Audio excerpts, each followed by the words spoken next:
Big ബോസിനെ കുറിച്ചിട്ടാണ്. Big boss ഇപ്പോൾ നടന്നുകൊണ്ടിരിക്കുന്ന ഒരു PR മാർക്കറ്റിംഗ് കമ്പനി അല്ലെങ്കിൽ PR വർക്ക് എന്നുള്ള രീതിയിൽ എല്ലാവരും സംസാരിക്കുന്നുണ്ട്. അതിനൊക്കെ പറ്റിയിട്ട് വർഷങ്ങളായിട്ട് എല്ലാവരും ചെയ്യണ പരിപാടിയാണ് PR. അപ്പോൾ പൈസ ഉള്ളവർ PR ചെയ്യും. ഞാൻ നേരത്തെ പറഞ്ഞ പോലെ എനിക്ക് PR ചെയ്യാനുള്ള പൈസ ഇല്ല. അതുകൊണ്ട് പറഞ്ഞ പോലെ നമുക്ക് ഒരു എന്താ അതിൻ്റെ പേര് അത്രയൊക്കെ ഇപ്പം നമ്മളെക്കൊണ്ട് പറ്റാവുന്ന പരമാവധി നമ്മൾ ഗെയിമിൽ കളിച്ചു സർവൈവ് ചെയ്തു 62 ദിവസം. ഒന്നിൽ തോന്നിയിട്ടുണ്ടോ ബിഗ് ബോസിനകത്ത് ഈ PR വർക്ക് ഉണ്ടായിരുന്നു ആദ്യം? അല്ല, അങ്ങനെ എനിക്കിപ്പോൾ ഒരു കമൻറ്റ് പറയാൻ പറ്റില്ല. ഇപ്പം എനിക്ക് തോന്നുന്നത് ഈ PR-ൻ്റെ ഒരു ഇഷ്യൂസ് നടക്കണ കാരണം കമൻറ്റ് പറയാൻ പറ്റില്ല. പക്ഷേ എനിക്ക് പറയാനുള്ളത് പറഞ്ഞാൽ എല്ലാവരും ഒരുവിധപ്പെട്ട എല്ലാവരും ചെയ്യാറുണ്ട്. അതായത് ഞാൻ നേരത്തെ പറഞ്ഞ പോലെ അതിപ്പോൾ ആരാണെന്നൊന്നും ഞാൻ പറയുന്നില്ല. പക്ഷേ ചെയ്യാണ്ട് നമുക്ക് ഈ പറഞ്ഞ പോലെ പുറത്ത് നമുക്ക് എന്താ നടക്കണമെന്ന് അറിയില്ലല്ലോ. അപ്പോൾ ആ ഒരു സംഭവം എല്ലാവർക്കും അതിൻ്റെ ഉള്ള ഒരു ആങ്ഷ്യസ്നെസ് ഉണ്ടാവും. എല്ലാവരും ബിഗ് ബോസിൽ നിന്ന് പുറത്ത് വന്നപ്പോൾ ഉള്ളൊരു മറ്റുള്ള കണ്ടസ്റ്റൻസിൻ്റെ ഗെയിം എങ്ങനെയാണ് വിലയിരുത്തണം? ഞാൻ പിന്നെ കണ്ടിട്ടില്ല, കാണുമ്പോൾ പറയാം. ഓക്കെ, ശരി. ഇനിയിപ്പോൾ ബിഗ് ബോസിൽ ആര് വിന്നർ ആവണം ഒരു ഞാൻ പറഞ്ഞായിരുന്നു, എൻ്റെ ടോപ്പ് 5 പറഞ്ഞായിരുന്നു. അങ്ങനെ പറഞ്ഞായിരുന്നു.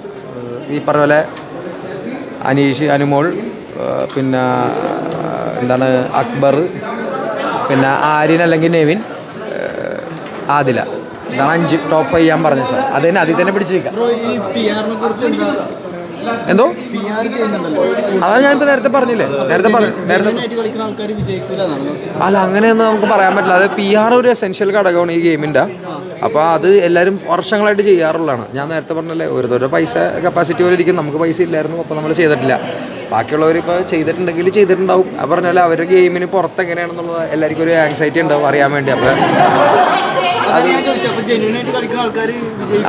ഗെയിം എങ്ങനെ വേണമെങ്കിൽ കളിക്കാം. ഇപ്പോൾ ഈ പറഞ്ഞ പോലെ ഗെയിം ചീപ്പാണ്, ഡേർട്ടിയാണ്, ജെന്യുവിനാണ്, റിയൽ ആണെന്നൊക്കെ പറയണ പോലെ ഇതൊരു റിയാലിറ്റി ഷോ ആണല്ലോ, റിയാലിറ്റി TV ആണല്ലോ. അപ്പോൾ അതിനകത്ത് നമ്മുടെ ക്യാരക്ടർ നമ്മൾ ഓരോ സമയത്ത് ചിലപ്പോൾ മാറ്റിക്കൊണ്ടിരിക്കും, ചിലപ്പോൾ ചൂസ് ചെയ്തുകൊണ്ടിരിക്കും. അപ്പോൾ അത് ഓരോ കണ്ടസ്റ്റൻ്റെ കഴിവാണ്. അതപ്പോൾ ഒരു ഗെയിമർ എന്നുള്ള നിലയ്ക്ക് ഞാനത് ഈ പറഞ്ഞ പോലെ നമുക്ക് ഫിക്സ്ഡ് ആയിട്ട് പറയാൻ പറ്റില്ല. ഇയാൾ ജെന്യുവിനായിട്ട് കളിക്കുന്ന ആളാണ്, ഇയാൾ ഫേക്കാണ്, അല്ലെങ്കിൽ ഇയാൾ എല്ലാവർക്കും ഓരോ അഭിപ്രായം ഉണ്ടാവും. ഗെയിമർ എന്നുള്ള നിലയ്ക്ക് ആ സമയത്ത് ഞാൻ നേരത്തെ പറഞ്ഞ പോലെ ഒരാളുടെ ഗെയിം അത് നമ്മളിപ്പോൾ ഒരു സ്ട്രാറ്റജി ആണെങ്കിൽ അത് സ്ട്രാറ്റജി പൊളിക്കുക എന്നുള്ളതാണ് നമ്മുടെ ഗെയിം.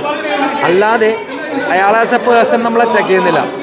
എനിക്കങ്ങനെ പേഴ്സണായിട്ടായിരിക്കും ആരായിട്ടും അവിടെ ഉള്ള ആൾക്കാരായിട്ട് പ്രശ്നമില്ല. കാരണം എല്ലാവരും ഗുഡ് ഹ്യൂമൻ ബീയിങ്സ് ആണ്. എക്സെപ്റ്റ് എനിക്ക് പ്രശ്നമുള്ളത് ലക്ഷ്മിയായിട്ട് മാത്രമാണ്, വേറെ ആരായിട്ടില്ല. അത് മാത്രമല്ല പുറത്തേക്ക് കൊണ്ടുവന്നിട്ടുള്ളൂ. ബാക്കിയെല്ലാം ഞാൻ ഈ പറഞ്ഞ എല്ലാവരും ഫ്രണ്ട്സാണ്. അതുകൊണ്ട്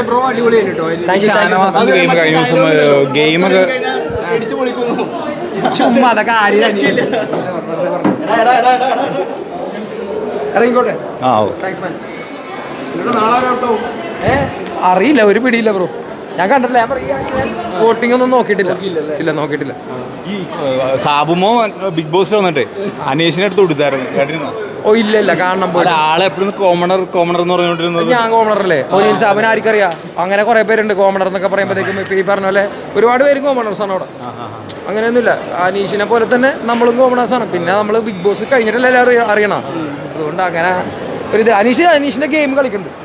okay bro, thank you, all the best. Future പ്ലാനൊക്കെ എന്തൊക്കെയാണ്? അതൊക്കെ കാണാം. ഇവിടെ തന്നെയൊക്കെ ഉണ്ടാവും. ഇവിടെ തന്നെ ഓരോ പരിപാടികളൊക്കെ ചെയ്ത് നടക്കണം. ഓക്കെ, ശരി.